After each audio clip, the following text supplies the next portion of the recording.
अलंकापुरी पुण्यभूमी पवित्र, तिथे नांदतो ज्ञान राजा सुपात्र. तया ठविता महापुण्यराशी, नमस्कार माझा सद्गुरु ज्ञानेश्वरासी. नमो नंताय शुद्धाय कूटस्थाय आत्मने नमः. प्रेमांबुधिविहाराय ज्ञानराजाय ते नमः. माधुर्यरसकल्लोलां शिवशक्तिस्वरूपिणीम् अमृतानुभवार्थाय वंदे ज्ञानेशनंदिनीं. ज्ञानदेव गुरु ज्ञानदेव तारू, उतरिल पैल पारू ज्ञानदेव. ज्ञानदेव माता ज्ञानदेव पिता, तोडिल भव व्यथा ज्ञानदेव. ज्ञानदेव माझे सोय रे धाय रे, जीवलग निर्धारे ज्ञानदेव. सेना म्हणे माझा ज्ञानदेव निधान, दाविली निज खूण ज्ञानदेवे. ज्ञानियांचा राजा गुरु महाराव, म्हणती ज्ञानदेव तुम्हाईसे. मज पामरा हे काय थोरपण, पायीची वहाण पायी बरी. ब्रह्मदिक जेथे तुम्हा ओळंगणे, इतर तुलने काय पुढे. तुका म्हणे नेणो युक्तीची आखोली, म्हणून ठेविली पायी डोई. म्हणून ठेविली पायी डोई. ज्ञानियांचा राजा गुरु महाराव, म्हणती ज्ञानदेव तुम्हाईसे. म्हणती ज्ञानदेव तुम्हाईसे. ज्ञानियांचा राजा गुरु महाराव, ज्ञानियांचा राजा गुरु महाराव. ज्ञानेशोनुभवामृतं व्यरचयच, ज्ञानेश्वरं पूजये. ज्ञानेशेन निरूपिता सुमधुरं, गीता नमो ज्ञानिने. ज्ञानेशात् परमार्थवित् सुचरितं, ज्ञानेश्वरस्याद्भुतं. ज्ञानेशे लघुजीविते गुणगणो, ज्ञानेश्वरत्वं कृती. ज्ञानेश्वरत्वं कृती. ज्ञानेश्वर महाराज की जय. पंढरीनाथ भगवान की जय. जय तू श्रीकृष्ण, जय तू ज्ञानेश्वर. आपला पहिला शिवशक्ती समापनाचं पहिलं प्रकरण तशा अर्थानं संपलेलं आहे, समाप्त झालेलं आहे. आणि प्रकरण दुसरं आहे गुरुस्तवन किंवा गुरूंची प्रशंसा, आणि तो भाग आपल्याला सुरू करायचा आहे. पण सहज काल मनात आलं की आपण अनायसा प्रकृती, पुरुष, शिव, शक्ती, माया हे सारखे शब्द ऐकले आणि त्या दोघांना वंदनसारखं ज्ञानदेवांनी केलेलं आहे, हेही शेवटी आपण पाहिलेलं होतं. तर आता त्यानंतर गुरुस्तवन अनायसा परवा दिवशी गुरुपौर्णिमा आहे, तर आपण त्या मुहूर्तावर सुरू करूयात. तत्पूर्वी थोडीशी ही मनामध्ये जी काही साशंकता आहे, काहींना अजून माया म्हणजे काय कळलेलं नाही आहे, किंवा आपण रोज ऐकतो पण तेच ते हे समजत नाही, म्हणून थोडासा त्याचा आपण अभ्यास करूयात किंवा थोडंसं सगळ्यांना सांगण्याचा प्रयत्न करणार आहे. परवा मी म्हटलं तसं श्री समर्थांनी सुद्धा दासबोधामध्ये प्रकृती माया किंवा ब्रह्म माया या अशी प्रकरणं वेगवेगळी केलेली आहेत, आणि दशकांमध्ये समासांमध्ये त्याची सविस्तर वर्णन आलेली आहे. त्यांनी पण वेगवेगळ्या त्याला मायेला उपमा दिलेल्या आहेत, ती कशी आहे हे सगळं सांगितलेलं आहे. तर आत्माराम नावाचा जो ग्रंथ आहे तो पण असा सुंदर आहे की सगळा तत्त्वज्ञानच त्याच्यामध्ये गोवलेलं आहे. गोंदवलेकर महाराज वगैरे पण जे काही सगळं सांगतात तसंच या ग्रंथामध्ये सुद्धा गुरु शिष्यांच्या संवादातून किंवा प्रश्नोत्तरातून हा माया जो म्हणजे विचार म्हणू आपण तो समजावून दिलेला आहे समर्थांनी. थोडीशी त्याची मी प्रस्तावना अगोदर करणार आहे आणि मग तुम्हाला ज्ञानेश्वरांच्या 7व्या अध्यायाकडे आपण जाऊया. तर शिष्यच पहिल्यांदा विनंती करतो त्या माया निरूपणामध्ये समर्थांच्या आत्माराम नावाच्या. ते जय जयाजी सच्चिदानंदा, जय जयाजी आनंदकंदा, जय जय निजबोधा परमपुरुषा. आता त्यांनी सच्चिदानंद स्वरूपाला त्याचा जय जयकार केलेला आहे आणि आनंद उगमा म्हणजे आनंदाचा उगम ज्याच्यापासून झालेला आहे तर अशा तुझा जय जयकार असो म्हणतात. आणि स्वसंवेद्य म्हणजे आपलं आत्मस्वरूप, ज्याच्यामुळं आपल्याला आत्मस्वरूपाकडे आपली वाटचाल चाललेली आहे. तर आत्मस्वरूपा परमेश्वरा तुझा जय जयकार असो. आणि गुरुंना पण त्यांनी शिष्यांनी प्रश्न विचारलेले आहेत तर ते विचारतात शिष्य. आणि ते ही माया काय आहे, आनंदाच्या डोहामध्ये आपल्याला कसं डुंबता येईल किंवा कसं त्याच्यामध्ये ही माया कशी नष्ट करता येईल, हे माया काय आहे, मायेनं सगळं जग हे व्यापलेलं आहे पण मग ती कशी आहे असे प्रश्न विचारल्यानंतर किंवा हे नाशिवंत जे आहे ते मी कसं बरं टाकावं असं मला स्वामींनी सांगावं असा प्रश्न त्यांनी विचारलेला आहे. मग ते शिष्याचं बोलणं ऐकून स्वामी आता म्हणतात की सावध होऊन तू ऐक. ऐकोनी शिष्याचे बोलणे, स्वामी म्हणती सावध होणे, अवधान देऊन घेणे आनंदपद.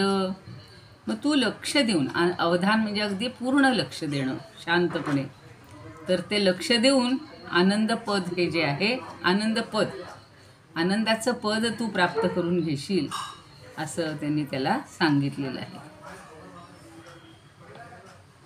आता काय होत असतं की एखादी गोष्ट तावून सुलाखून घ्यायची असते. सोन्याचं आणि लोखंडाचं नेहमी आपल्याला उदाहरण दिलं जातं, ज्ञानदेवसुद्धा देतच असतात.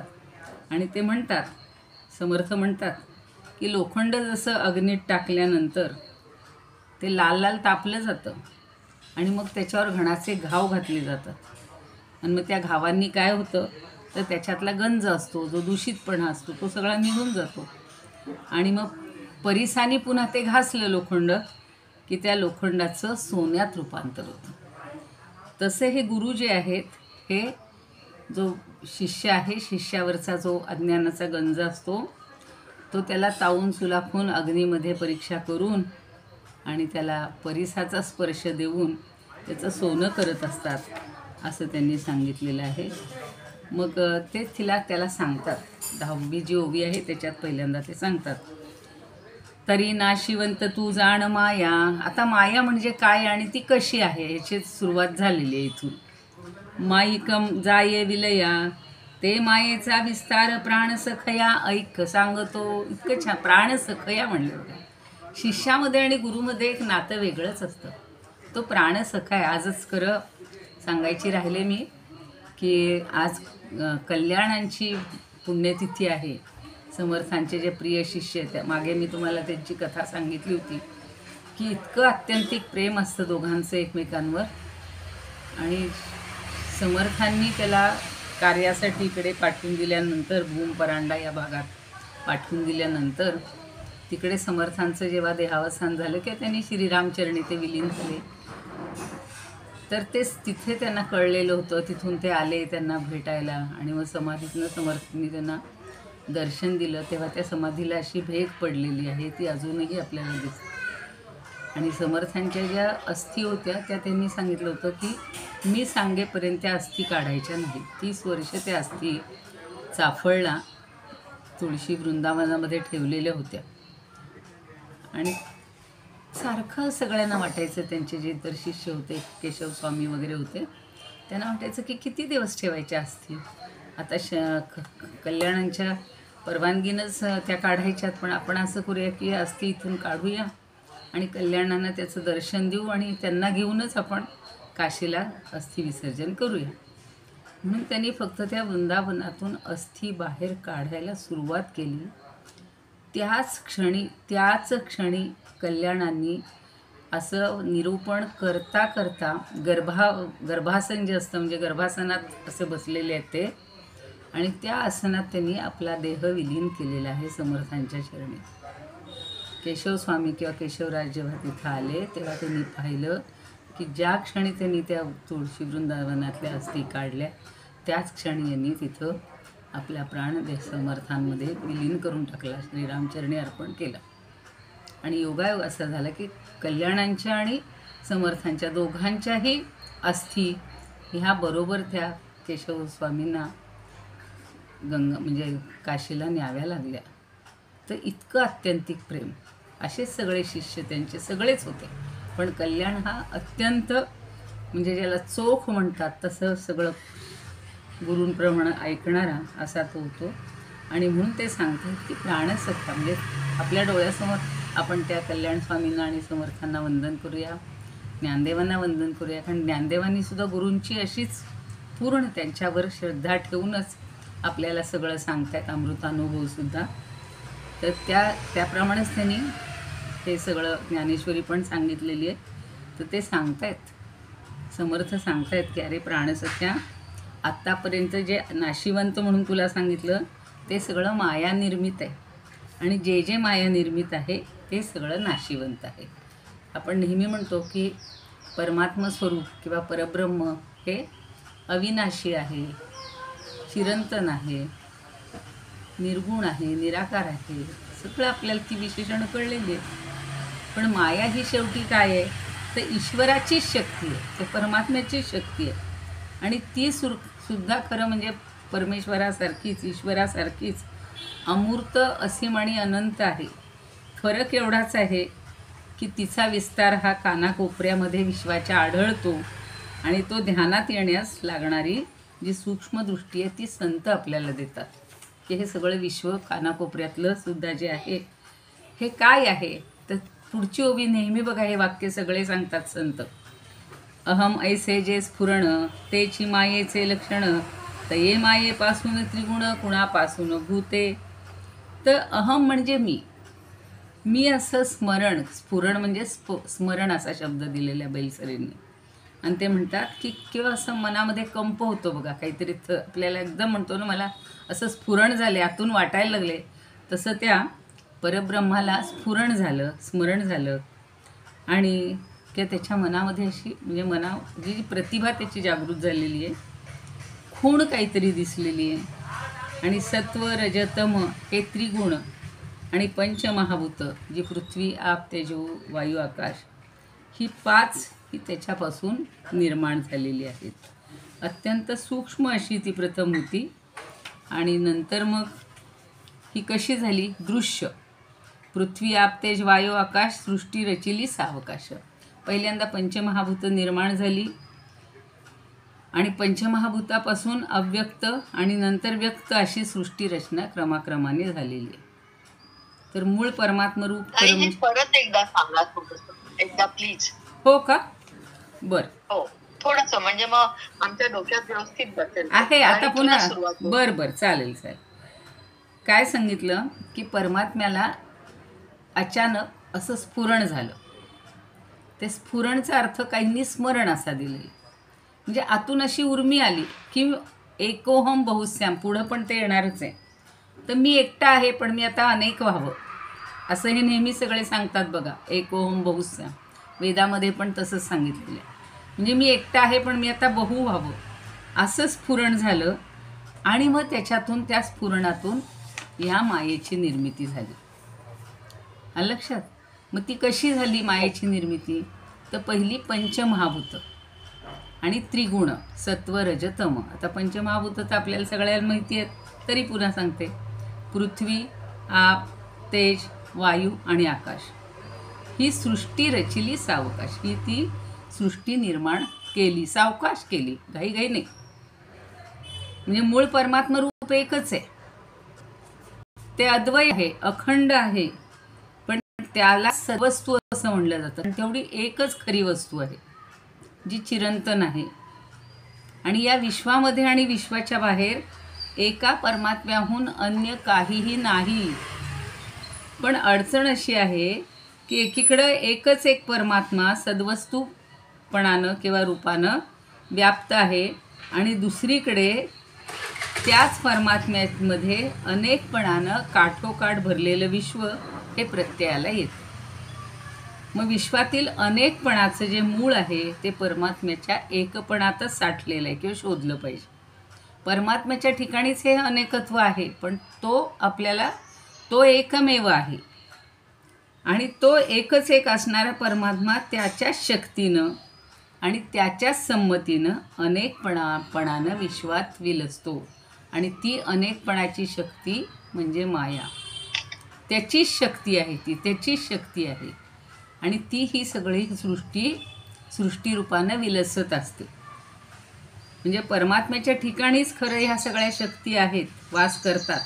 पण त्यातली महान शक्ती ही अनेक रूपं घेऊन किंवा अनेक रूपं देऊन साकार करते आणि त्या रूपांना आपण पाहत असतो. आणि त्या रूपांना पाहता पाहता आपण हळूहळू मग निराकारात जातो. म्हणजे परमात्मा मूळ आहे, तो निराकार आहे हे आपल्याला हळूहळू अज्ञान संपल्यानंतर, अजून त्या अज्ञानाचा विषय येणार आहे.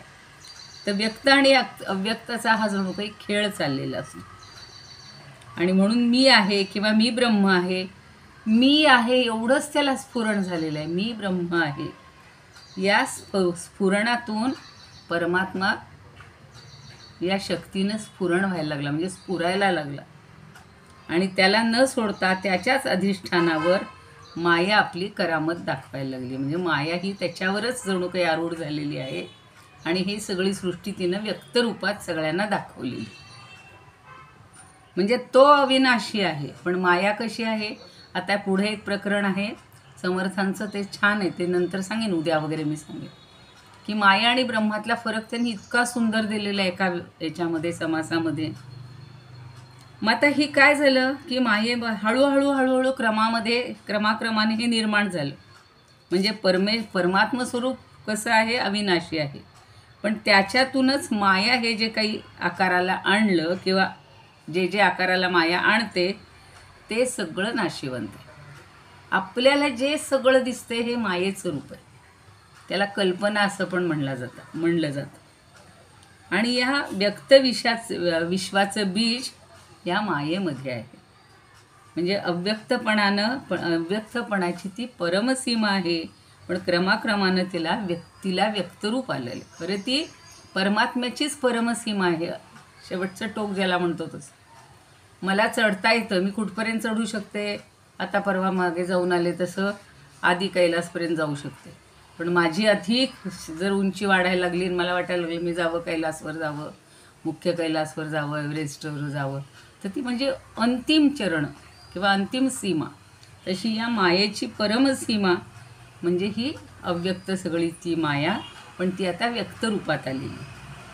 आणि हळूहळू ती व्यक्तरूपात आली. क्रमाक्रमानं मूळ मायेपासून त्रिगुणात्मक गुणमाया निर्माण झाली. म्हणजे त्रिगुण जन्माला आलेले, सत्व रजतम. आणि या त्रिगुणांपासून पंचमहाभूतं निर्माण झाली. आता ती कशी होतात, कोणत्या गुणापासून कुठली, आपल्याला बऱ्याच जणांना ते माहिती असेल, पण हळूहळू आपण ते समजून घेऊ. म्हणजे हे पंचमहाभूतात्मक विश्व पहिलं साकार झालं. या गुणमायेपासून झालं ते दृश्य विश्वापर्यंत सगळी सृष्टीची रचना घडते. आणि म्हणून ती जी गोष्ट घडते, एक साधा तत्वनियम लक्षात ठेवायचा, जे निर्माण होतं ते नष्ट पावतं. परमात्मा निर्माण केलेला नाही आहे, ही माया निर्माण झालेली आहे. मायेपासून सगळं निर्माण झालेलं आहे. आणि तिनं जे निर्माण केलेलं आहे ते सगळं नाशवंत आहे. म्हणून माया ही नाशवंत आणि परमात्मा हा अविनाशी. आता एक माया काय म्हटलंय बघा पुढे, एक माया दो ठाई वाटली प्रकृती. आता आपल्याला आपल्या मूळ पदावर येतो आपण, शिवशक्ती आणि प्रकृती पुरुष. तिथं त्यांची पुढची सोप्या ओव्या केलेल्या आहेत समर्थांनी. ते 2 लाईट बंद करून द्या काय डायनिंगचे. हा आणि मला बाटली देऊन कुणाचं तरी हे चालू आहे, बोलू नका. ऑडिओ. हां. एक माया दो ठाई वाटली. आता बघा ह्या सोप्या ओव्या आहेत तशा. प्रकृती आणि पुरुष झाली, जैसी दो दिसांची बोली एकची परवा. आता हा शब्द त्यांनी छान सांगितलेला आहे. वाटली म्हणजे विभागली बरं का. एकच माया दोन ठिकाणी विभागली आणि प्रकृती आणि पुरुष झाली. वास्तविक मूळ ती एक प्रकृतीच आहे, पण ती कशी आहे, जड आहे, आणि तिच्यातूनच जो चैतन्याचा आविष्कार आहे तो म्हणजे पुरुष आहे. म्हणून ती दोन ठिकाणी विभागलेली, वाटली गेली. आणि ती 2 दिवसांनी. आता पुढे एक त्यांनी छोटंसं वाक्य म्हणलेलं आहे की जैसी 2 दिवसांची बोली एकची परवा. हे व्यवहारातलं त्यांनी उदाहरण दिलेलं आहे की आपण जेव्हा म्हणतो ना परवा असं असं होईल किंवा परवा असं असं घडलं, तर परवा हा शब्द एकच आहे, पण त्याच्यातनं 2 गोष्टी दिसतात. कुठल्या? आज आणि उद्या. त्याच्यात नंतरचा परवा आहे. म्हणजे एका परवा या शब्दामध्ये 2 दिवस दडलेले आहेत. कोणते? आज आणि उद्या. असे 2 दिवस अंतर्भूत असतात. तशीच मुळात माया एकच आहे, पण ती 2 ठिकाणी विभागून पुरुष आणि प्रकृती झाली. हे उदाहरण लक्षात ठेवायला सोपं आहे की ती 2 ह्याच्यात कशी विभागली गेली. तर जसं आपण परवा शब्द वापरतो, पण परवा शब्द एकच असला तरी त्याच्यामध्ये 2 दिवसांचा अंतर्भाव होतो, आजचा आणि उद्याचा. मग परवा येतो की नाही, मग परवा येतो, हे तर सगळ्यांना माहिती आहे. तसं त्या मायेमध्ये प्रकृती आणि पुरुष ह्या दोघांचं, खरं ती एकच आहे, पण तरीसुद्धा त्या एकीमध्ये ह्या दोघांचा अंतर्भाव होतो. आणि ही मायाशक्तीचेच हे 2 आविष्कार आहेत. पुरुष जो आहे तो चेतन आहे, जिवंत आहे, म्हणून संवेदनाशील आहे, त्याला सगळं जाणवतं. म्हणजेच भगवंत जसा आहे, परमात्मा जसा आहे तसं. आणि एक म्हणजे ही माया जी आहे ती अचेतन आहे, जड आहे. मग चेतनेला व्यक्त होण्यासाठी काहीतरी माध्यम लागतं. आता बघा, आपण आपल्या शरीरामध्ये चेतन आहे, पण आपल्याला व्यक्त होण्यासाठी कशाचं माध्यम आलंय? या देहाचं. तसं त्या पुरुषाला व्यक्त होण्यासाठी या प्रकृतीचं माध्यम घेऊन त्या प्रकृतीच्या रूपानं तो व्यक्त झालेला आहे परमात्मा. म्हणून सांख्यांनी खरं काय केलेलं आहे, सांख्यांनी प्रकृती पुरुष हे 2 भेद मानलेले आहेत. आपण आत्ता त्या वादात नको जायला. आपण फक्त एवढंच लक्षात ठेवायचं की प्रकृती आणि पुरुष ही जरी 2 वेगळी तत्त्व वाटत असली तरी प्रकृती स्वतंत्र नाही, ती पुरुषाच्याच अधीन आहे, असं सगळे संत सांगतात. सांख्य मात्र ती 2 तत्त्व वेगळी मानतात. पण आपण आत्ता सांख्यांकडे जाऊ नका.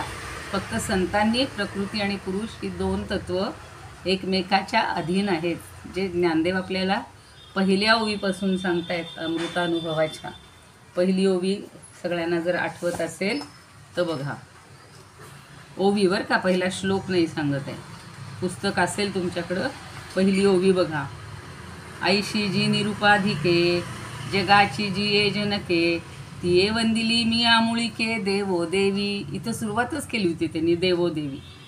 तर ही जगाची मुळिके म्हणजे जगाचे जे मूळ कारण आहेत, आणि शिवशक्ती देवो देवी, त्याला उपाधी कुठलीच नाही.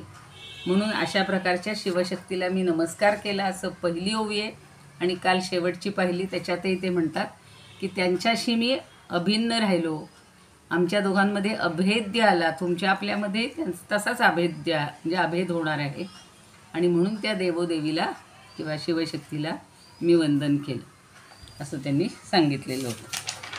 आता सगळ्याच ओव्या काही मी घेणार नाही आहे, एकदम तुम्हाला आत्ता सांगितलं तसं एकदम त्यांची सोपी. आता हा जो विषय आहे 2 ह्याच्यामध्ये विभागली, तसा त्यांच्यात विषय आहे. एक माया दो ठाई वाटली, प्रकृती आणि पुरुष झाली. आत्ता सांगितलं की ती एकच माया आहे आणि ती 2 ठिकाणी विभागली गेली आहे. तीच प्रकृती पुरुष झालेली आहे.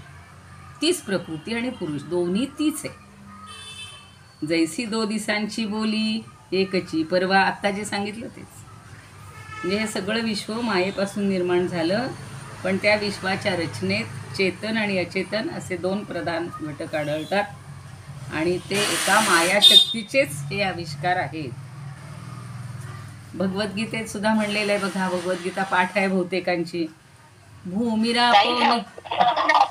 हा, ओवी कशातली वाचली? मी आता हे सगळं आत्माराम मधलं वाचतीये. अच्छा अच्छा. पण पहिली ओवी मी आपली ह्याच्यातली वाचून दाखवली, अमृतानुभवातली पहिली ओवी वाचून दाखवली. हा,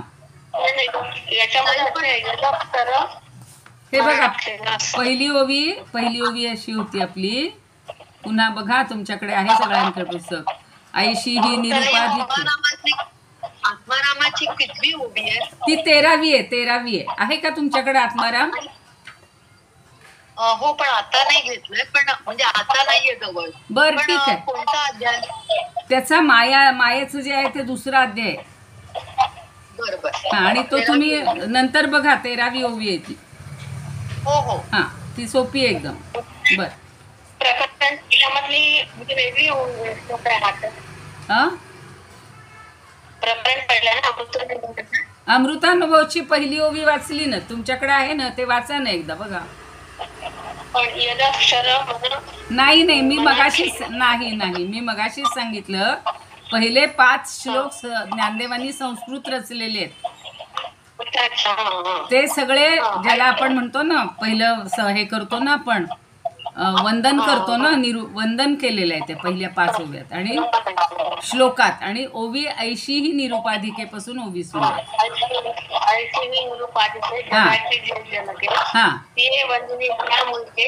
हा, बरोबर. हा, तर इथं त्यांनी तिये वंदिले, म्हणजे तिला मी वंदन केलं. कुणाला? देवोदेवी. म्हणजे देवोदेवी त्यांना असं म्हणले नाही, देवोदेवीला वंदन केलं. म्हणजे ते दोन्ही एकच आहेत.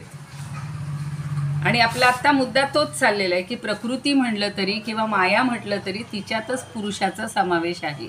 म्हणून शिवशक्ती समावेशन.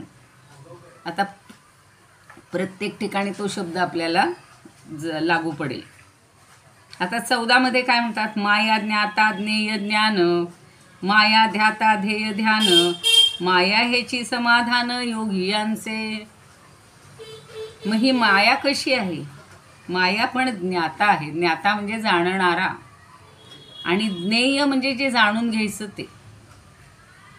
तशीच ध्याता म्हणजे ध्यान करण्याचं. ध्याता म्हणजे जो ध्यान करतो तो, आणि ध्येय म्हणजे ज्याचं ध्यान करायचं ते, अर्थात परमात्म्याचं. तर ती मायाच सगळं आहे.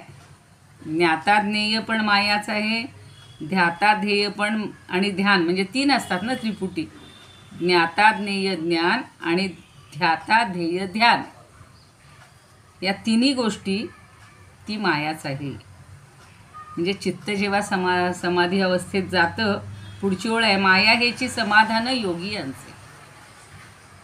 योगमार्गानं जे योगी लोक आहेत ते समाधान प्राप्त करतात मायेच्या योगानंच. समाधी अवस्था त्यांना कशी साधते? ज्या वेळेला ते योग साधनेत रमतात आणि मग त्यांना खरं परमात्म्याचं दर्शन घडतं, समाधी अवस्था प्राप्त होते. पण परवा ज्ञानदेवांनी सांगितलेलं आहे की ती समाधी अवस्थासुद्धा फार काळ टिकत नाही. पुन्हा आपण पूर्वपदाला आलो की पुन्हा आपण मूळ ह्याच्यामध्ये येतो. जे खरे योगी असतात ते चिरंतन परमात्म्याच्या चिंतनातच राहतात. तर ज्ञानमार्गानं आपल्याला आत्मानात्म विवेक समजतो. मग तिथे ही त्रिपुटी संपते. ह्याच्यामध्ये चांगदेव 65 पण आहेच आपल्याजवळ. तर चांगदेव 65 ते सगळीकडे ही ज्ञाता ज्ञेय ज्ञान त्रिपुटी संपलेली आहे. त्यावेळेलाच त्या चांगदेवांना खरं ज्ञान झालं. तसं इथे सुद्धा ज्ञाता ज्ञेय ज्ञान संपतं, पण त्या 3 गोष्टी म्हणजे ती मायाच आहे. ध्याता ध्येय ध्यान या 3 गोष्टी म्हणजे मायाच आहे. शिवाय मायेला त्यांनी कसं म्हणले, समर्थांनी अजूनही जे त्यांची प्रकरणं आहेत त्याच्यामध्ये पण ती कशी वेगळी आहे, थोडासा फरक तो नंतर आपण पाहणार आहोत. आता ही माया ही सच्चित आनंद, इथं तर ओवी 15 मध्ये म्हणतात माया सच्चिदानंद, माया आनंदाचा खंद, माया हेची निजबोध शब्दरूपे. मग ईश्वराचं वर्णन करतानाही सच्चिदानंद म्हणतो आपण. तो आनंदकंद म्हटलं जातं, तो स्वरूपज्ञान संपन्न म्हणलं जातं, किंवा तोच निजबोध आहे. आणि तेच शब्द सगळे मायेला वापरतायत. म्हणजे आपल्याला कन्फ्युजन होतं, कधी कधी गोंधळात टाकलं जातं. किंवा परमात्मा अनंत आहे आणि ही माया किंवा माणूस कसा आहे, शांत आहे, आज नाही उद्या आपण नष्ट होणार आहोत. पण मग या शांत किंवा अंत असणाऱ्या प्रांतामध्ये व्यवहार करताना ही भाषा शब्दमय निर्माण झालेली आहे आणि त्या मूळ स्वरूपापर्यंत आपण पोहोचू शकत नाही. पण त्या स्वरूपाचा मी आहे असं भान जेव्हा येतं तेव्हा ती मूळ माया असते. त्या स्वरूपाला म्हणजे मगाशी सांगितलं की अहम ब्रह्मास्मी किंवा अहम असं जे स्फुरण झालं परमात्म्याला, ती म्हणजे त्याची माया आहे. आता थोडंसं त्यांनी पुढच्या ओळीमध्ये सांगितलेलं आहे, फरक सांगितलेला आहे. आत्मा ब्रह्म आणि स्वरूप हे ही मायेचे चिरूप, रूप आणि अरूप सकळ माया. आता ही कशी आहे? रूप म्हणजे तिला आकार आहे. तर आपल्याला आकार आहे, रूप आहे, हो की नाही? प्रत्येकाची उंची वेगळी, रंग वेगळा, देखणे पण वेगळं, रूप वेगळं. पण परमात्मा रूप कसं आहे? अरूप आहे, जे आकार रहित आहे. आणि स्वरूप म्हणजे मी खरा आहे, जसा आहे तसा. मग एकीकडं परमात्म्याला ही सगळी विशेषणं लावली जातात आणि तीच पुन्हा मायेला लावली जातात, कारण त्याचं फक्त ती स्फुरण आहे. हो, माया आणि तो वेगळा नाहीच आहे, त्याचं फक्त स्फुरण आहे. म्हणजे परमात्म्याबद्दल विचार करताना आपण सारखा विचार काय करतो की तो अरूप आहे, म्हणजे आकार शून्य आहे. पण तेच पुन्हा नाम इथं झालेच. मायेला मात्र सगळं मिळालेलं आहे. आणि स्व म्हणजे मी आहे, देहातला जो मी आहे, स्वरूप, तो खरा आहे समजायचं आहे, म्हणजे तो आत्मा आहे. पण ही जी नावं दिलीत ना, आत्मा, स्वरूप, ही सुद्धा नावं किंवा ब्रह्म, शुद्ध चैतन्य, बृहत म्हणजे अत्यंत मोठं, सर्वांहून मोठं, असीम, अनंत, असं जे आहे ते ब्रह्म आहे. आणि हे ब्रह्म म्हणजे परमात्मा. पण एका परमात्म्या वाचून अन्य कशाचा ठाव नसताना आपण हे सगळे भेद करतो. हा सगळा मायेचा प्रांत. शेवटी आपल्याला कसं आहे, आपण सामान्य आहोत किंवा आपण नश्वरच आहोत. आपल्याला कधी ना कधीतरी हे होणार आहे, नाश होणार आहे. नाशवंत आहोत, नश्वर नाही, नाशवंत आहोत. पण आपल्याला काहीतरी सॉलिड दाखवल्याशिवाय ते पटत नाही. म्हणून ही मायासुद्धा त्यांनी अशी त्याच्यासारखीच सगळी, कारण त्याचाच ती अंश असल्यामुळं तिचं वेगळेपण तसं नाही आहे, तिचं अस्तित्वच वेगळं नाही. परमात्म्याचाच ते स्फुरण आहे. जसं आपण म्हणतो ना, मी, आपणही परमात्माचा आहोत, परमात्म्याचा अंश आहोत. पण मी सारखं जे आपण म्हणत असतो ते त्याचा स्फुरण आहे. मग आता पुढं सांगतायत की 3 विस्तार आहेत मायेचे, 3 विस्तार आहेत. शिव, जीव, शिव, ईश्वर, हाही मायेचाच विस्तार. आपल्याला जीव म्हणजे आपल्या शरीरात असलेला, शिव म्हणजे या सगळ्या विश्वामध्ये व्यापून राहिलेला, आणि त्याचाही पुन्हा त्याच्यापेक्षाही उच्च जो आहे तो ईश्वर. पुन्हा विश्वरूप, विश्वंभर, इतकी तिला नावं दिलेली आहेत त्या या सगळ्याला. तर जीव, शिव, ईश्वर हा सुद्धा सगळा मायेचाच विस्तार आहे. आणि विश्वरूप, विश्वंभर हे सुद्धा मायेचंच रूप आहे असं पुन्हा सांगते. मग ही माया काय काय करते, काय करत नाही विचारूच नका. माया सगळ्या गोष्टी करते. माया मनास चाळक, माया मनाला चालना देते. माया बुद्धीस व्यापक, बुद्धीला व्यापून टाकते. माया एकी अनेक ऐसे बोलणे, म्हणजे सद्वस्तूमध्ये एक परमात्म तत्व आहे, पण त्याच्यामध्ये ही अनेकत्व दाखवते. ही जी सृष्टी आपल्याला दिसतीये ना, ही या मायेमुळं आहे. म्हणजे एक असून ती असंख्य गोष्टी दाखवते, अनेकत्व. आपल्या मनाला जी सारखी प्रेरणा मिळते, तुम्हालाही वाटते आज आपण हे शिकूया, आज आपण ते शिकूया, हे सगळं मनाला वाटणारं काम, संकल्प विकल्प जे क्षणाक्षणाला करतं ते ही मायाच करते. आणि बुद्धीला सुद्धा जो काही निश्चय होत असतो किंवा मला जे जे काही करावं वाटतं हे सगळं आच्छादून टाकण्याचं कामसुद्धा ती मायाच करत असते. हे सगळे जेव्हा शांत होतील, मन शांत होईल, बुद्धी शांत होईल आणि फक्त आपल्याला परमात्म्याचं ज्ञान होईल, तेव्हा ही माया सगळी ओसरली जाईल.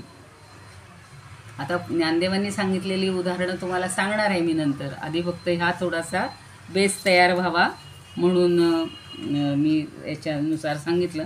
आणि तो श्लोक सांगत असताना कोणीतरी शंका विचारली. भगवद्गीतेतला श्लोक आठवा.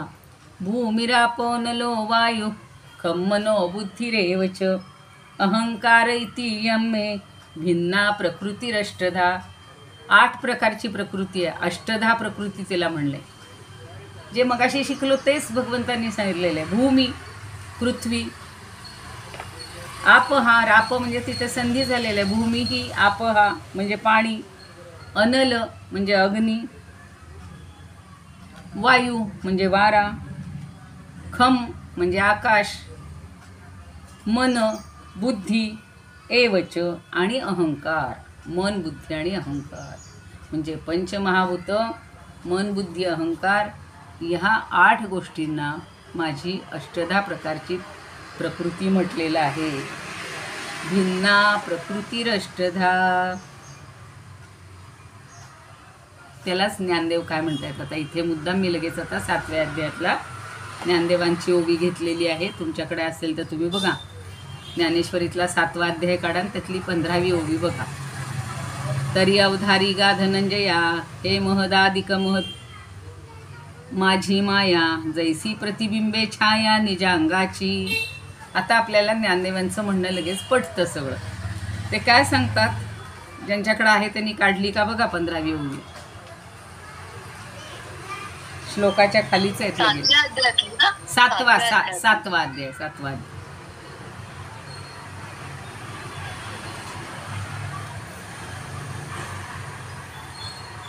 मिळाली का? हो मिळाले. हां, आता बघा तिथं लिहिलेलं आहे. काय म्हटलंय वाचा, तुम्हीच वाचा. 15वी ओवी वाचा. तर माझ्याकडे जर एक वेगळीच आहे हां, बर हां. तरी लक्ष दे धनंजया ही महत्त्वादी माझी माया जशी भासते छाया स्वतःच्या अंगाची. हां, मग ते थोडे शब्दभेद काही ठिकाणी आहेत. शब्दभेद आहेत, काही भेद आहेत. आता या ठिकाणी अच्छा बर हां ठीक आहे. मग मूळ जी ज्ञानेश्वरांची ओवी आहे ती अशी आहे. तरी अवधारी गा धनंजया हे महदादिक माझी माया जैसी प्रतिबिंबे छाया निजांगाची. अर्थ तोच आहे. हा, अर्थ तोच आहे. म्हणजे हे धनंजया, मी काय सांगतो तुला की ते तू लक्षपूर्वक ऐक. आपल्या शरीराची जशी सावली असते, मला सांगा सावली आणि आपण वेगळे आहोत का हो? नाही. आपली सावली हां, पण आपल्याला दिसते म्हणून ती खरी वाटते की नाही? लहान मुलं तर लपंडाव करताना पळापळी करतात. आपल्यालाही लहानपणी सावली जेव्हा मोठी होते तेव्हा मजा वाटायची. माध्यानीला छोटीशी बुटकी झाली की आपण छोटेच आहेत का? उड्या मारायचं. हां, मग ते जे सगळं हां, तर ही जी शरीराची जशी सावली पडते तशी ही सगळी या परमात्म्याची महदादिक ही तत्व आहेत. आणि ती माझी माया आहे. ते सांगतायत ती माझी माया आहे, भगवंत सांगतायत. आणि या मायेलाच प्रकृती असं म्हणतात. आता तुम्हाला प्रकृती म्हणजे काय एका ओवीवरून समजलं असेल. आणि ही 8 प्रकारात विभागली गेली. म्हणजे पृथ्वी म्हणजे पण माझी प्रकृतीच आहे, आप म्हणजे पण माझीच प्रकृती आहे, तेज म्हणजे पण माझीच प्रकृती आहे, वायू म्हणजे पण माझीच प्रकृती आहे, आणि आकाशही माझीच. आणि पुन्हा मन बुद्धी अहंकार. आपल्या देहामध्ये 3 घटक फार महत्त्वाचे आहेत, मन बुद्धी अहंकार. हां, म्हणून 7व्यातलाच पुन्हा 5वा जो श्लोक आहे तोही समजून घ्या. अपरेम दोन प्रकृती आहे. एक अष्टधा प्रकृती आणि तिला अपरा प्रकृती, आणि पुन्हा एक परा प्रकृती म्हटलेलं आहे. तेवढा समजून घ्या. आज तेवढंच होईल आपलं. अपरेयमितस्त्वन्याम प्रकृतिं विद्धि मे पराम जीवभूता महाबाहो ययेदन्धार्यते जगत. श्लोक 5वा आहे, फक्त 5वा श्लोक. कशातला आहे पण? 7व्या अध्यायातला. 7वा अध्याय 7व्या. मगाशी भूमी रापो नलो वायू सांगितला, त्याच्या खाली लगेच आहे अपरेयमितस्त्वन्याम प्रकृतिं विद्धि मे पराम. त्याच्यावर 4-5 ओव्या आहेत त्या सांगितल्या. त्या ओव्या काही आत्ता घेतलेल्या नाहीत मी. बघा श्लोक 5वा सापड. श्लोक 5वा ज्ञानेश्वरीचा. हा अपरेयमित. हा म्हणा. ठीक आहे, मिळालं. नाही म्हणा, तुम्ही सगळे मिळून म्हणा. अपरेयमितस्त्वन्यां प्रकृतिं विद्धि मे परां जीवभूतां महाबाहो ययेदन्धार्यते जगत्. अगदी बरोबर. आता काय सांगतायत की अरे महाबाहो म्हणजे अरे अर्जुना, मी तुला अपरा इयम, इतहा तू अन्याम. इतहा म्हणजे हिच्याहून वेगळी, जे अष्टधा प्रकृती सांगितली तिच्याहून वेगळी अशी मी तुला एक प्रकृती सांगतो. विद्धी म्हणजे समज. पराम, एक परा नावाची प्रकृती आहे माझी. ही अष्टधा प्रकृती आहे, हिला अपरा म्हणलेलं आहे. अपराहून जी वेगळी आहे ती तुला एक मी प्रकृती सांगतो. तिला पराम असं म्हटलंय, म्हणजे परा प्रकृती. पराम हे तिची द्वितीय. आणि जीवभूता महाबाहो ययेदन्धार्यते जगत. तर ती कशी आहे? जीवभूताम म्हणजे सगळे जीवरूपानी जी आहे. आणि यया इदम धार्यते जगत. यया इदम जगत धार्यते, जिच्यामुळे हे सगळं विश्व हे प्रगट होतं किंवा धारण केलं जातं. आणि ती पराम म्हणजे श्रेष्ठ आहे. ती श्रेष्ठ अशी प्रकृती आहे माझी. एक आहे अपरा प्रकृती आणि दुसरी आहे परा प्रकृती. आता ती परा आणि अपरातला फरक सगळा पुढे त्यांनी सांगितलेला आहे. लगेच खाली ओव्या आहेत बघा, त्या ओव्या पण वाचा. आणि या आठांची ज्यांच्याकडे आहे त्यांनी वाचा. आणि या आठांची जी साम्यावस्था, ती माझी सर्व प्रकृती पार्थ नाम व्यवस्था. हा बघा, आता याचा जडाते. नाही, आधी तेवढंच सांगते की या आठांची म्हणजे जे मगाशी सांगितले का नाही, 5 महाभूत आणि मन बुद्धी अहंकार, या आठांची जी साम्यावस्था आहे, ती साम्यावस्था म्हणजे ही माझी प्रकृती आहे. आणि ती सगळी ती परमप्रकृती आहे आणि तिलाच जीव असं नाव आहे. मगाशी म्हणले जीवभूता महाबाहो ययेदन धार्यते जे जगत, त्याची इथं ओवी सांगितलेली की ते माझी परमप्राकृती पार्था जिये नाम व्यवस्था जीवू ऐसी. आता लक्षात येते का बघा, ती त्या सगळ्याची जी 8 प्रकारांमध्ये जी साम्यावस्था आहे तीच माझी परमप्रकृती आहे आणि तिला जीव असं नाव दिलेलं आहे. जीव शिव मधला जो जीव आहे तो. आणि जीव काय करतो? सगळ्या जडाला चेतना देतो. आपल्या देहामध्ये जर फक्त तो जीवच नसेल तर काही अर्थ असतो का त्या देहाला? नसतो. मग हे चैतन्य जे आहे ते म्हणजे तो जीव आहे. आणि तो जीव काय करतो? सगळ्यामध्ये चैतन्य निर्माण करतो. मग आपल्याला पुढे दिले, पुढची ओवी वाचा आता. जे जडा ते जीववी. जे जडाते चेतने ते चेतनी मना करवी मानवी तो समूह. मना करवी मानवी. आता ते काय करतं की जे चेतन आहे ते सगळीकडे चैतन्य निर्माण करतं आणि मनाला शोक मोह सगळे होतात की नाही एका क्षणात. किंवा आत्ता आपल्याला आनंद होतोय, प्रकृती म्हणजे काय कळायला लागले. तर हा जो सगळे तर हे जे सगळं आहे हे अनुभवायला लावत असते हा चेतन. तो जर चेतनच नसता जीव शरीरात किंवा या विश्वात, तर सगळं विश्व काय होईल हो? निस्तेज होऊन जाईल, चैतन्यरहित होऊन जाईल. आलं लक्षात? हो. मग ते चैतन्य जे आहे ते प्रकृतीचाच दुसरा भाग आहे, दुसरा अंश. म्हणजे परमात्म्याचा दुसरा अंश म्हणजे एक प्रकृती आणि जीव म्हणजे चैतन्य किंवा शिव बरोबर. किंवा हा. हां किंवा जे काय म्हणाल ते. कळलं? पुरुष, पुरुष पण म्हणा. हो, हो. हां, आता पुढची ओवी वाचा. पै बुद्धीचा. पै बुद्धीचा अंक जाणणे, ते जिये चिये जवळचे ते करणे, हम्म. जियांकारात विंदाणे, जगची धरीजे. आता दोन्ही एका ओवीमध्ये दोन्ही सांगितलं. बुद्धीच्या अंगी जाणणे, बुद्धी काय करत असते? सगळ्या गोष्टी मला जाणवतात की नाही?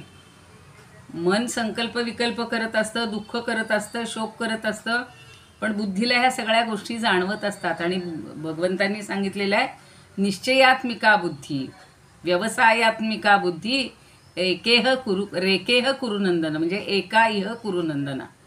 त्यांनी सांगितलं की निश्चय करणारी ती बुद्धी असते. तेच इथं सांगतायत की बुद्धीच्या ठाई जी जाणीव आहे, जो आकार आहे, त्याला जो आकार देते, जाणीवेला आकार देण्याचं काम ही बुद्धी करते.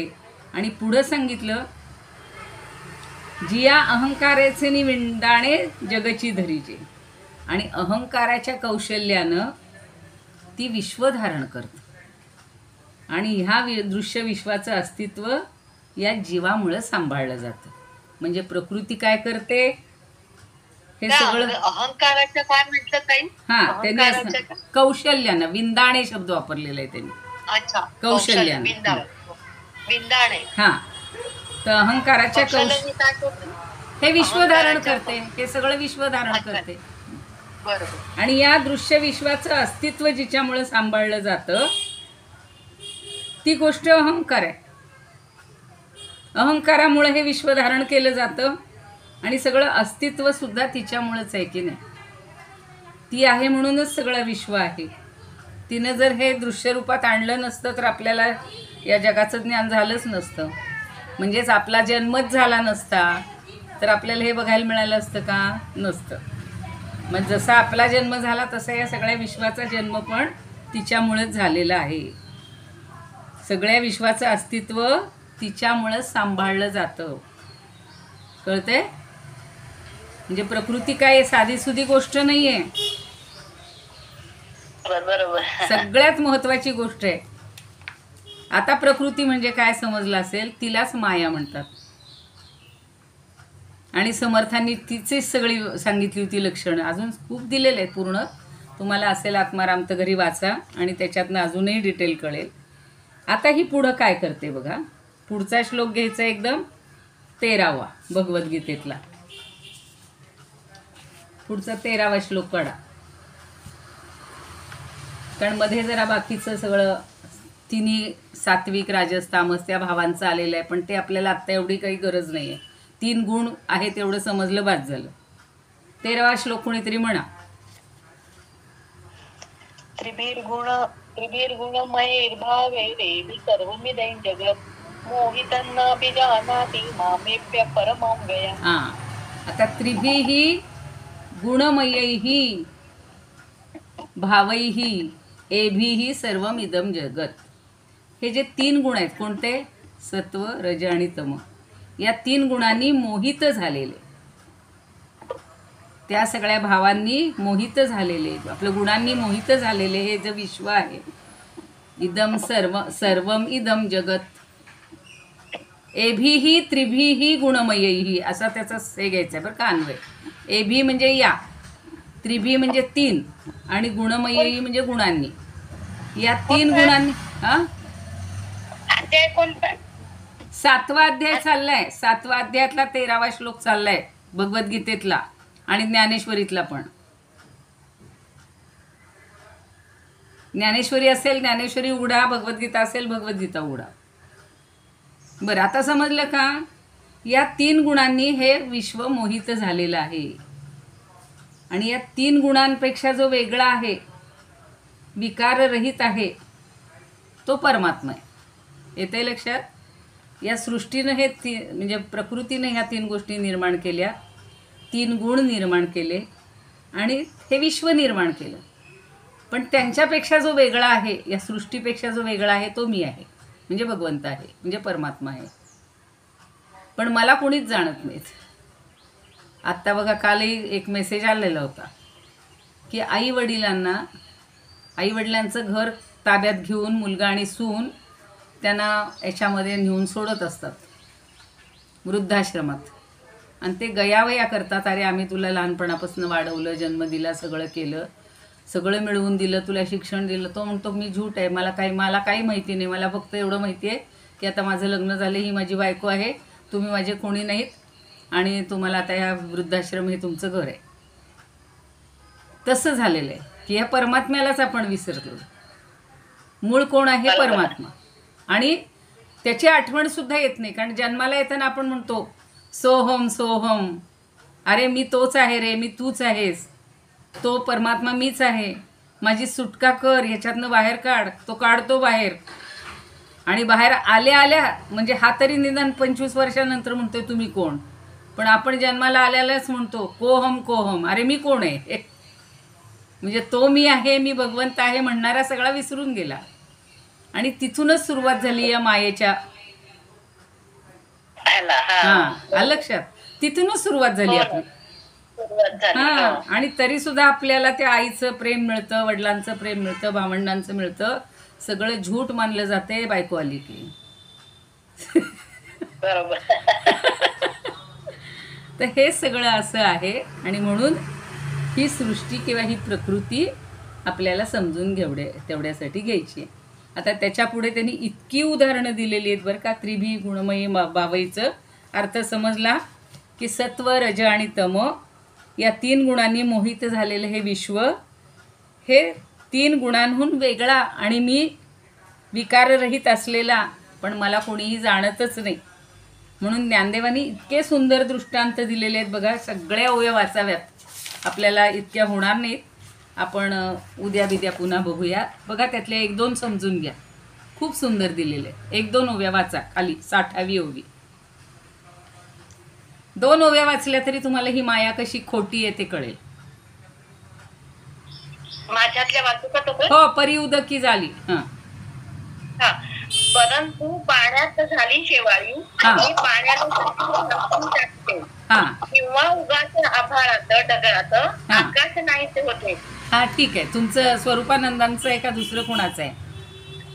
तसं त्याच पद्धतीचं. बरं, ठीक आहे. नाही, एक वरदानंद भारतींचं पण आहे, तेही मी आणलेलं आहे. यांनी मला खरं सांगितलं होतं की तू त्याच्यातनंच समजावून दे, खूप सोपं आहे ते. पण ठीक आहे, आता याची मूळ ज्ञानेश्वरीतली ओवी वाचते मी. ज्यांच्याकडे असेल त्यांनी बघा, किंवा घरी म्हणजे हा क्लास झाल्यावर बघा. 60वी ओवी आहे. हो, वाचा. आहे का ज्ञानेश्वरी? वाचा वाचा. परिउदकी झाली बाबुळी, ते उदकाचे वेसी झाकोळी, का वायाची आभाळी आकाश लोपे. अगदी छान. बाबुळी म्हणजे शेवाळ. उदकी झाली बाबुळी. काय होतं, पाणी जर खूप दिवस वापरलेलं नसेल, एकांतात असेल बिचारं, तर त्याच्यावर शेवाळ चढतं की नाही. आणि मग काय होतं, उदकाते जैसी झाकोळी, ती बाबुळी काय करते, त्या पाण्याला झाकून टाकते, पाणीच दिसेनासं होतं. का वायाची आभाळी आकाश लोपे. आणि दुसरं उदाहरण दिलं की आकाशामध्ये सगळे ढग येतात, आणि ते ढग काय करतात, आकाशाला झाकून टाकतात. आपल्याला मूळ आता बघा, आता सध्या तशीच अवस्था आहे आमच्या इकडे. पूर्ण आभाळ आलेलं आहे ना, काळ्या कुट्ट मेघाने व्यापून गेलेलं आहे. बरोबर. खरं आकाश दिसतच नाही. तशी ही माया काय करते, त्या परमात्म्याला पूर्ण झाकून टाकते, पाण्यावरच्या शेवाळ्यासारखी किंवा आकाशातल्या आभाळासारखी. हे मायेचं सगळं काय म्हणू आपण, कर्तृत्व आहे. पुढची वाचा. पुढचं पण सोपं आहे अगदी, ते तेवढी तरी वाचून थांबू मग आपण म्हटलं.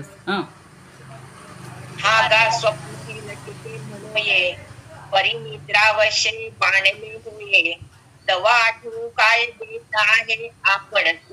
अगदी नेहमी उदाहरण सगळेजण देतात की हा का स्वप्न हे लटिके. ही आहे 61वी, लगेचच आहे.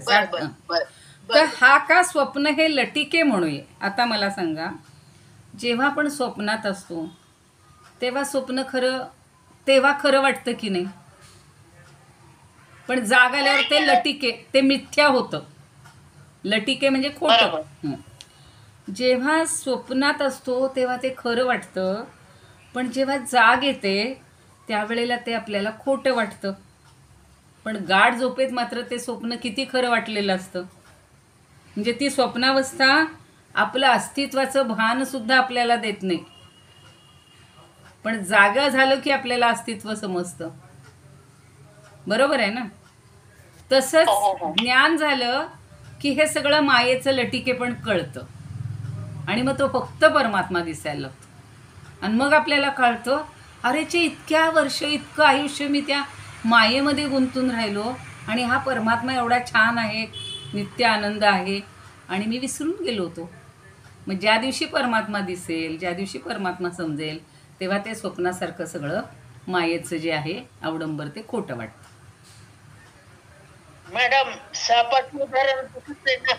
हा दोरीचं साप, दोरी दिसते ती सापासारखी वाटते. हा, मग ती पुढं भरपूर आहेत ना उदाहरणं. अगदी बरोबर आहे.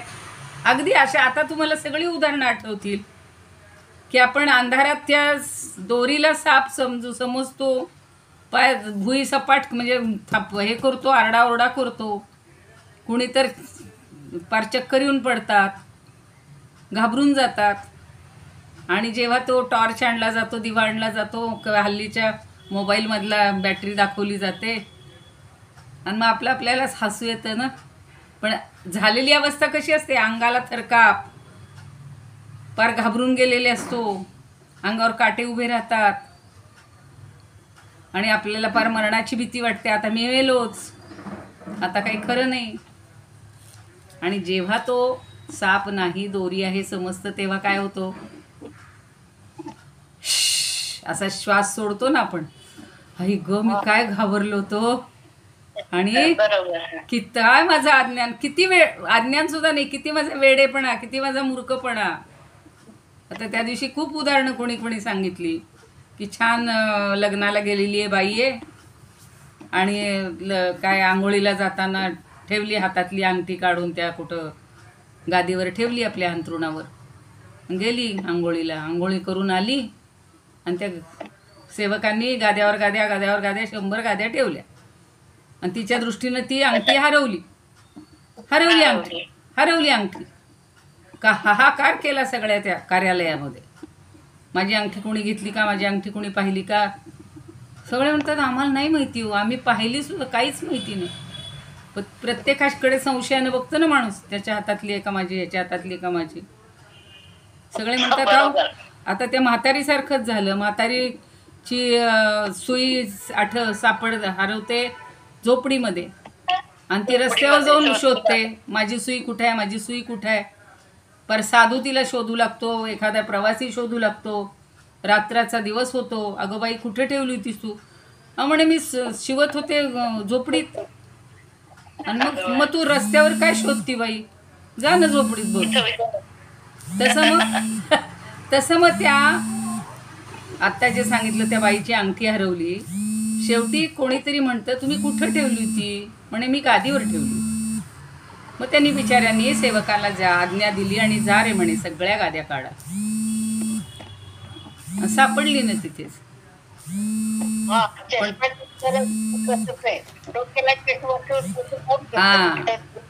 मग सगळीकडे आपण शोधत राहतो नाही का. म्हणून मी नेहमी म्हणते, चष्म्याला जर रिंग देता आली असती तर बरं झालं असतं. असं वाटून जातं. बर, चला मग आता थांबूया का इथेच. या 2 ओव्या झाल्यात, 62. आता पुढच्या उद्या बघूयात की कसं आपण आपली फसगत कशी होती या मायेमध्ये. बरोबर. घरी वाचा तुम्ही, मनाचा अगदी आनंद मिळेल तुम्हाला. बघा, सगळ्या ओव्या वाचून घ्या, मग उद्या समजावून देण्याचं काम करा. चालेल, चला म्हणूया प्रार्थना. मग कोणतरी काहीतरी विचारतायत, बोला. काय म्हणतायत ताई?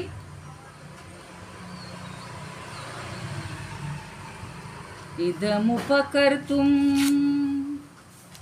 भुवनमण्डलं समुदितमिव भास्करं सादरं वन्दे ज्ञानेश्वरं त्रिभुवनमाता भगवद्गीता लोकमङ्गला लोकविश्रुता लोकहितं सन्ततं ध्यायता येन ज्ञानेश्वरी विरचिता श्रुत्वा प्राकृतगिरं सादरं वन्दे ज्ञानेश्वरं सादरं वन्दे ज्ञानेश्वरम् गीताशास्त्रं वाम्बुधिकल्पं नवन्तदीयं वयःक्वचाल्पं विषयविपदां व्रात्यमनल्पं वाग्यज्ञेन च येन भूषितं सरस्वतीमन्दिरं सादरं वन्दे ज्ञानेश्वरं सादरं वन्दे ज्ञानेश्वरम्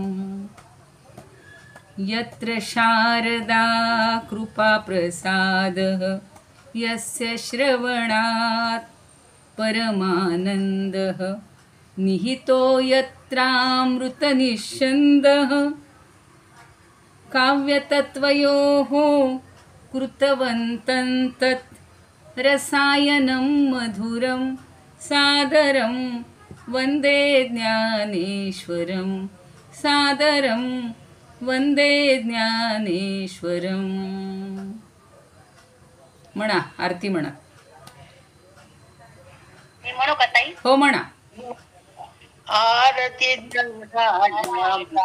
महाकैवल्य तेजा सेवित साधू संत म्हणू वेदला माझा आरती ज्ञान राजा लोपले ज्ञान जगी जननांची कोणी अवतार पांडुरंग नाव ठेविले ज्ञानी आरती ज्ञान राजा महाकैवल्य तेजा सेवित साधू संत म्हणू वेदला माझा आरती ज्ञान राजा प्रगत गुह्य बोले विश्वब्रह्माची केले नाम जनार्दनी पायी मस्तक ठेविले आरती ज्ञान राजा महाकैवल्य तेजा सेवित साधू संत म्हणून करा माझा आरती ज्ञान राजा.